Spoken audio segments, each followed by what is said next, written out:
Information Station 1370 WOCA. Ocala.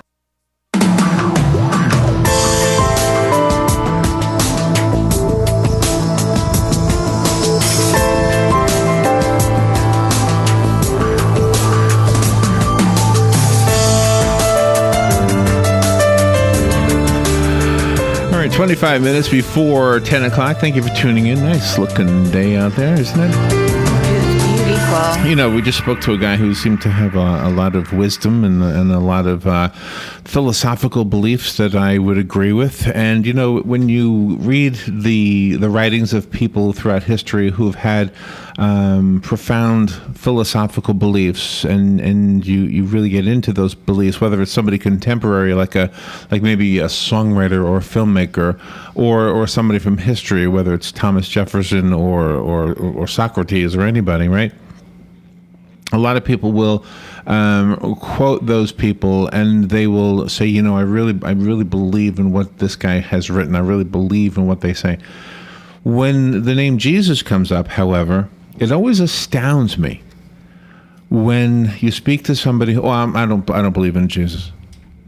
Well, have you read? I mean, I know he wasn't a writer, but things have been written about him, and things have been written about what he said, and taking it for granted that it's accurate, even if it isn't accurate. What we know about Jesus, we know from the Bible. What we know, right? That's where you get it from. Mm-hmm. And so where in the things that I have read, have you read the same things and not agreed with him?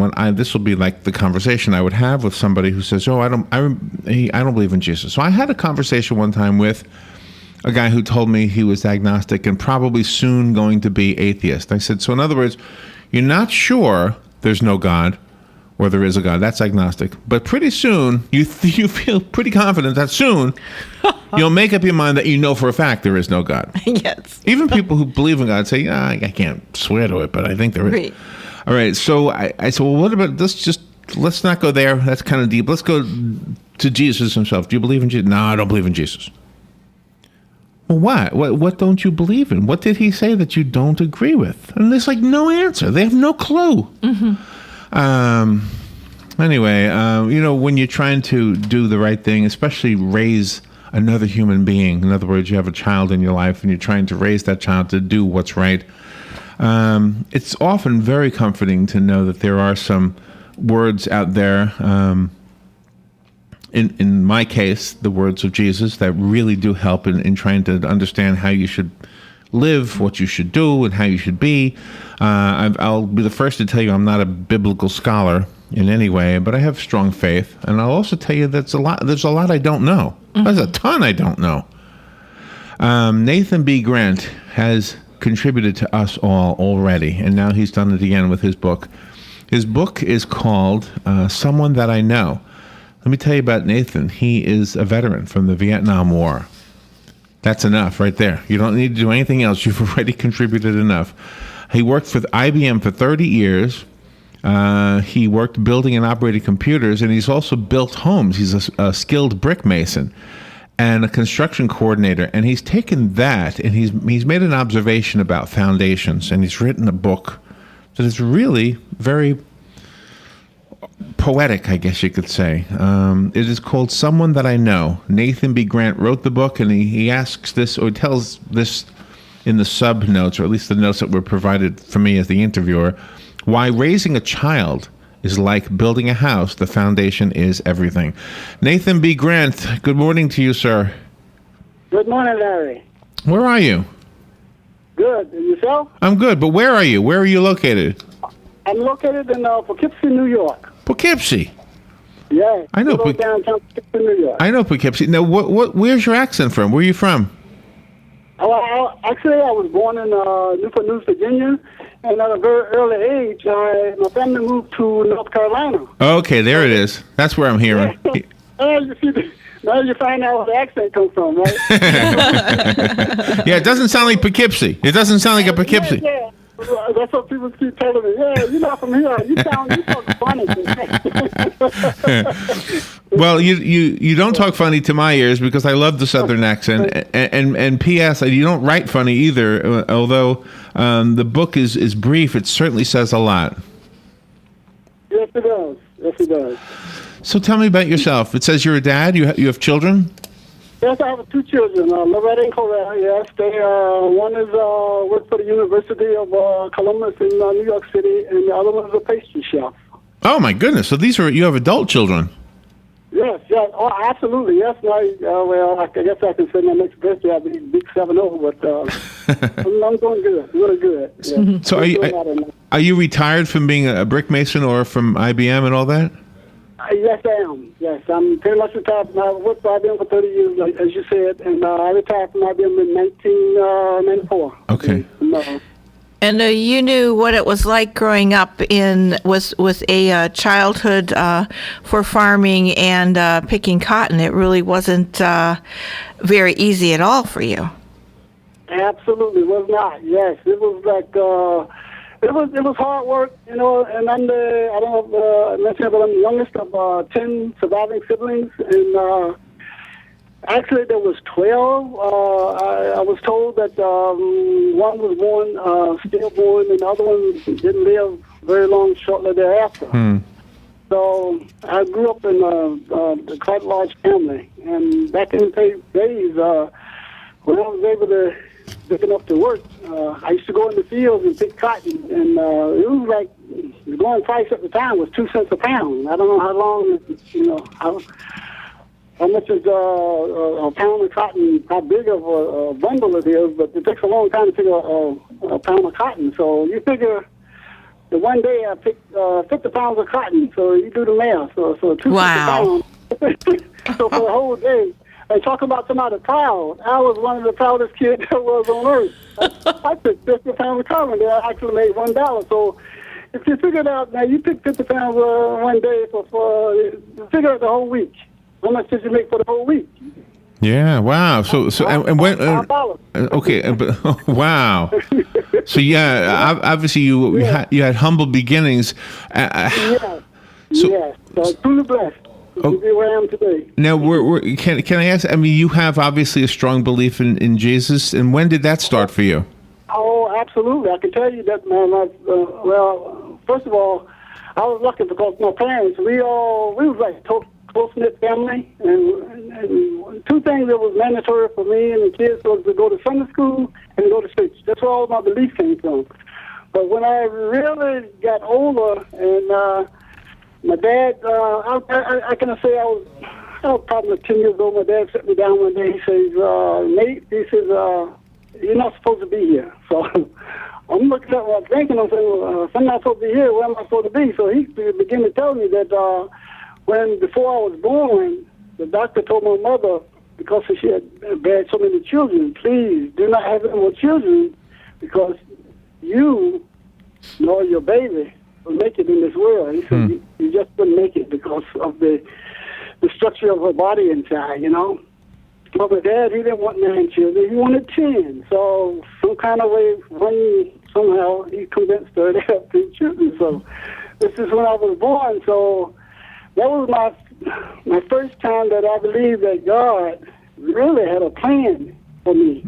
Oh, wow. So the fact that medically, we're not perfect, we human beings, and we think we are. So, exactly. So somebody told your mom you can't have children, but there you are talking to us right now. Oh, yes, the doctor. The doctor actually told him, in Newport News, Virginia, told him, no, please, do not have any more children. So that was the first time when I started believing. Yeah. That was a special plan set a place aside just for me and for me only. To show the rest of the world the book from that I know. So I love the fact that you are a Mason, and you've also been able to make the connection between a good foundation in the sense of a physical house and a good foundation in the sense of our lives. And you've put the 2 together in this book in a poem that became a story.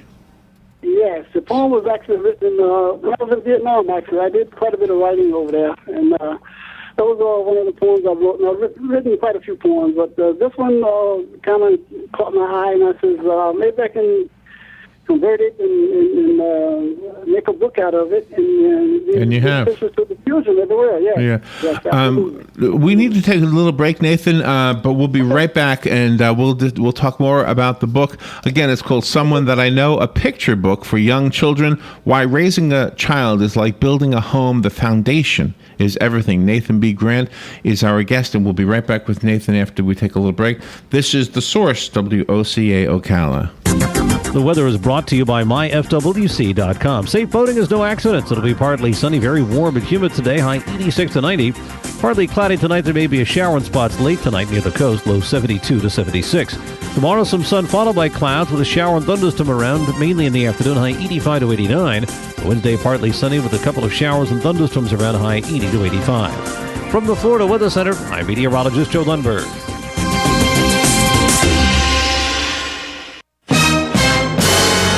On this episode of What Not to Do, brought to you by Mike Scott Plumbing. If water runs through it, we do it.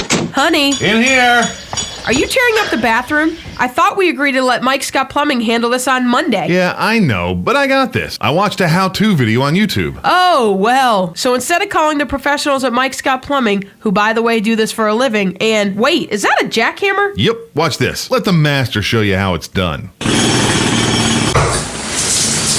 Okay, we may have an ever so slight leaking problem. Great job, Mr. Genius. Now you broke the water line. No, that was like that when I got here. Well, looks like the only thing you've mastered is the art of making a mess. So now I'm picking up the phone and calling Mike Scott Plumbing, who won't charge us extra for nights, weekends, or holidays. No, wait, I can fix this. Just hand The me only that. thing I'm handing you is the phone. No, wait, I'll handle this. 237-2888. on next week's episode of What Not to Do. The fire department. Hello, gorgeous. Hi, this is Becky at Hello Gorgeous Salon. We are located in the heart of downtown Ocala, right next to the historic Marion Theater. I'd like to invite you to stop by and see our new boutique area and meet our staff of professional stylists. Here at Hello Gorgeous, we are ready to update your look with the latest trends. It's the perfect time to brighten up your look. So make your appointment now for those highlights and Brazilian blowout. But don't stop there. We are a full-service salon offering manicures, pedicures, and facials also. So if you've been searching for a salon to call your own, come and see us at Hello Gorgeous Salon. We are located at 48 South Magnolia Avenue in downtown Ocala, right next to the Marion Theater. So call today and set up your appointment at Hello Gorgeous Salon at 351-5358. That's 351-5358. And don't forget, we also do men and children's cuts too. 351-5358. Hello, gorgeous. Hi, this is JP from Penn Flooring here in Ocala. I would like to invite you to come in and visit our spacious showroom where we have solutions for every style and budget. From wall-to-wall carpet to hardwood floors and tiles, we have an unsurpassed selection of flooring. At Penn Flooring, we've provided quality customer service with a family touch for over 25 years. Visit our website at pennflooring.com or come by our showroom, 1201 Southwest 17th Street, just over the bridge. Penn Flooring, quality customer service with a family touch. All right, thank you for waiting through the break. We're speaking to Nathan B. Grant. He's on the phone up in Poughkeepsie, New York, with a North Carolina accent. Yeah. He's written a book called Someone That I Know, a picture book for young children. Why raising a child is like building a house. The foundation is everything. He already told us he's got two daughters. I remember their names rhyme. I don't remember their names. Loretta and Coretta. Loretta and Coretta. Thank you. Now, let me ask you this. Are you a grandfather? Yes, I have one grandson, Seven Grant, yes. And how old is he? Seven is 19 years old. 19? Wow. Are you a great grandfather? Not yet. Not yet. Okay. Just the grandfather. So There you go. So when you were raising your two daughters, were the philosophies that you talk about as far as a great foundation, were they implemented by you and your wife? Yes. And as soon as they was born, they was raised in the church also, just as I was. And they got a good start, and they're very, very high-strung, educated children, and they just love the world. They love helping other people, and they're pretty much like their dad, I guess you could say. So let me ask you this, and this is more of, I guess, an opinion, but how does belief in God give a child a better foundation in dealing with life circumstances than a child who's brought up to, I guess, to not believe in God. I'm trying to think of another way to say that, but I mean, life circumstances like, boyfriends, like when somebody dies, like hardships that you might be going through. I mean, how does the child in the house that believes in God have a different experience, and how is that child able to handle things differently than the child brought up in a house that does not do those things? Yes, good question. A child that brought up with, first of all, believing in Jesus. I think that every child, as early as possible, as soon as they begin to talk real good, should be taught to believe in someone or something of a greater power, as I did when I was young. And it creates like a silent partner, if you will, whereas they can learn to trust and believe in Jesus. And when they need somebody, like you say, at a time of death or some other crisis in their life, they can lean towards Jesus. And Jesus was like as he did me with just give them strength to carry on and get them through their problems. You had said that you did some writing while you were in Vietnam. What kind of writing did you do there? What I did because there was a lot of my comrades that was with me. They didn't know how to write, and during the time we received letters, okay, and their wife was writing the letters. They did not have a clue as to what to say to their wife. So they all would come to me and say, Nathan, please, could you write my wife a letter? Oh, wow. Could you make up a poem and put in something nice and sweet, And hey, I really laid it on, right? So when the wife got the letters, I guess they opened it up and said, "Oh, I don't know if this really you doing this right or not, but it sure sounds good." You're like Cyrano de Bergerac then. Yeah. It was nice. It was fun for me, and I was able to help the other troopers at the same time, And we were very, very close. We were like family. We had to be because of the enemy and the way the situation was over there. It was like it was more than just fighting the enemy over there. A lot of people don't realize what it's like being in a war. We had to fight the red ants, the black ants, scorpions, snakes. Yeah, right. It was all these things. Yeah, so right. It was a lot more than just fighting the enemy. So it was.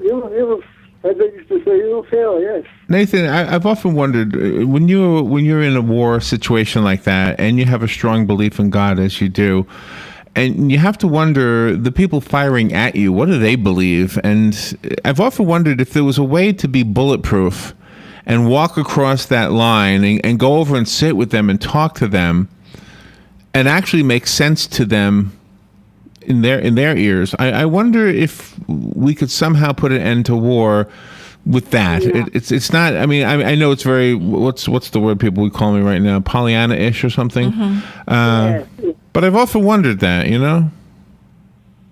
You know what? I think it starts with the people who actually. The war is different. It's just an answer of a yes or no. Yes, we're going to have war. No, we're not going to have war.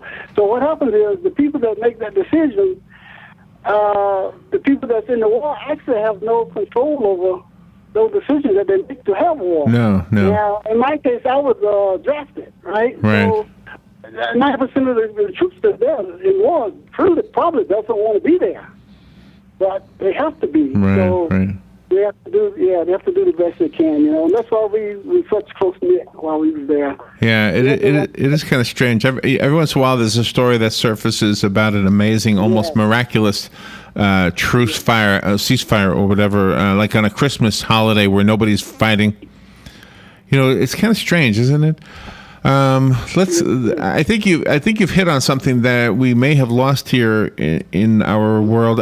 But you know what? I think America is better at this than Europe. I think Europe has left the churches more than we have. I believe so. And it comes back and takes it all the way back to childhood. I think that if They teach the children at a very early age to believe in someone of a greater power that as they grow up, and my thing is the teaching the young children just to say, thank you, Jesus, every day. To me, that's a prayer that every child can say. And I'll be honest with you, I'm such a strong believer that I do believe to this day. Oh, there's no question that I know that you do. I read your book. Before we wrap it up, by the way, if you wouldn't mind, I'd like you to read the poem you wrote. But let me take a phone call from a listener first. Good morning. You're on the air with Nathan Grant. Yes. How you doing this morning, Nathan? Good. Very good. Good. Yeah, I was just listen to your conversation about war and everything, and I often think that sometimes, like, I don't know why we got this mentality now. We need to kill. It's like in our DNA, because, like, we hate them, they hate us and everything. But God teaches us that love your enemies, even love your enemies. But we're going to point down that, I'm going to kill them before they kill me. I'm going to kill them because I don't like them. So I just want to hear your perspective on that. Yeah, no, well said, yeah. I think a lot of people feel that way. It's just that there are enough people who don't feel that way that we have issues in this world, right? Yeah, thank you for the call. Absolutely. That was a great call. All right, Nathan, am I asking too much if I ask you to read the poem? Absolutely not. Okay. I'm waiting. I just want to hear I want the listeners to hear the poem. It's called "Someone That I Know." Someone that I know. Someone that I know, and you should know him too. With a mind that's perfect, a heart so very true. All over the world, wherever you may be, you will surely find that someone that I know. Even into places that you may call sin, not there as a member, but to save the souls therein. Even in the darkness, where you can't find a light, he is there to protect you, to make the dark seems bright. If you don't know that someone, he lives in paradise, our one and only God, our precious Jesus Christ. There you go. It gives me chills. I have a copy of the book that Nathan wrote. It's called "Someone That I Know," and it features the poem he just read to you. Nathan B. Grant is who you would have to look up online. I'm going to get him to give you other information on how to get the book, but I do have one here if you would like it. It is for children, but at the same time, I bet it finds its way into a lot of adult hands. Oh, yeah. Great message. Yeah. Nathan, let me give this one away to a listener. Call me if you want it. The rest of us have to go buy it. Nathan, how do we do that? How do we buy the book? You can go to, it's on ebook, if you like, Amazon.com. You can find it in Barnes & Noble. And you can go to www.authorhouse.com. And I'm reconstructing the website at the present time, but it will be www.nathanbgrant.com. Ooh, how long before that's up? How long? Hopefully I'm going to have it up by the end of next week. Okay, NathanBGrant.com. Give it about a week or two, and it'll be up. In the meantime, you can get it at authorhouse.com and Amazon. Yeah, Amazon. Yeah. And it's available as an ebook and an actual book, right? Yes. All right. So what's the weather like in Poughkeepsie before we say goodbye? The weather? The weather's a little gloomy today. It was raining Saturday. A little gloomy. Yeah, a little gloomy this morning, yeah. Did you move to Poughkeepsie just so you could tell people you live in Poughkeepsie? Yeah. Absolutely. Oh, no. You know what happened is when I graduated from high school in North Carolina, a little town called Risk Square, people didn't want to pick any more cotton because the price was low, right? So they said, come to New York, you can do a job for $50 a week. And that was like, oh, man. Most of the kids, when they graduated from high school, they did not go back home. They got in their family, their brother or sister car, drove straight back to New York, and a lot of them never went back since. So that was the story there, yeah. You're a delight to speak with, Nathan. Thank you so much for being on the air with us today. Good luck with the book, and if you're ever in Florida, come and say hi. Okay, Larry, Robin, thanks for having me. Thank you. Appreciate it very much. All right, we'll take a little break. We'll be right back.